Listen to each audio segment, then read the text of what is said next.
What's the correlation between tarot and religion? You may be asking yourself. That's a complex subject, not as black and white as some people may think it is. So first, let's set some key points so you understand how it works.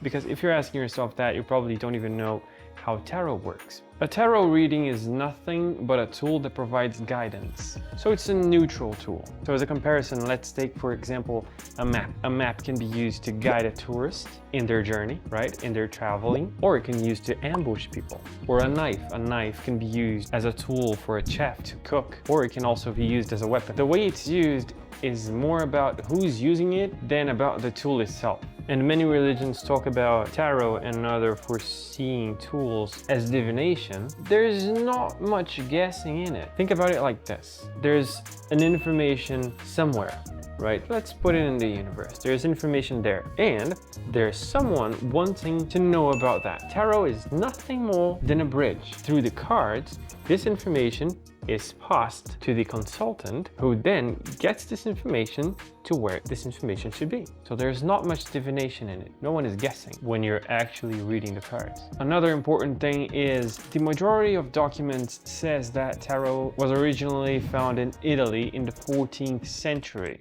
And at first, it was not a tool for foreseeing or predicting the future. It was just a fun card game, nothing but that. And in the 18th century, it started being linked to occult practices. And it started attracting the interest of a lot of religious factions. And this is particularly important because in the 18th century, some religions still held a lot of power in society.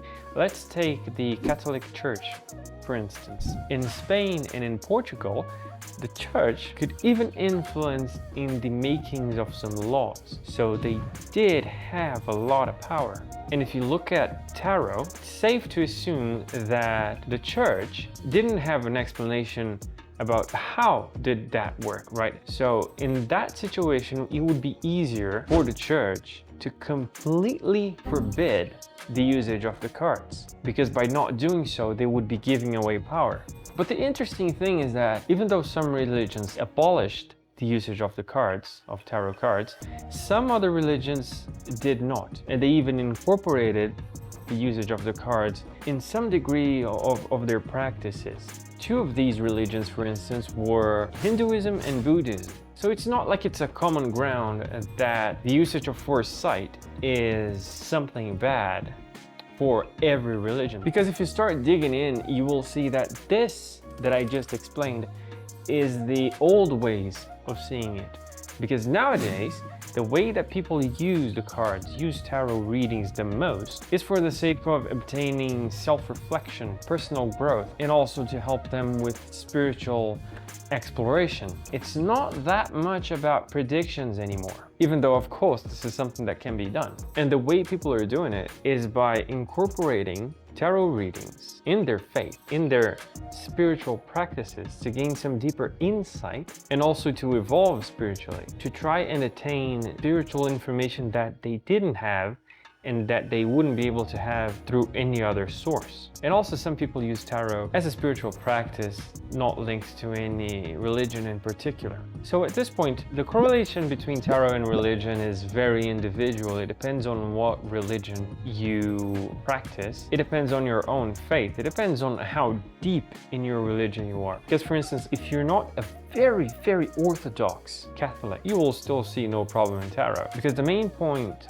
about these religions when it comes to tarot is that these books, like the Bible, in it, there are verses that pretty much forbids their practitioners to seek for information anywhere else besides the actual Bible. So the way religions deal with tarot or any type of clairvoyance varies according with each doctrine. But as a fortune teller, there's one thing that I can tell you is that tarot is not linked to any religion in particular, and it's not really a religious practice on its own. Even though you can attain spiritual guidance through it, it's not religious at all. So ultimately, even though you can utilize tarot as a religious practice and you can utilize it in ways that would be reprehensible, this is not how most people use nowadays. So even though some religions do prohibit it, I can tell you that if you pick the right professional, you will not be going away from your faith,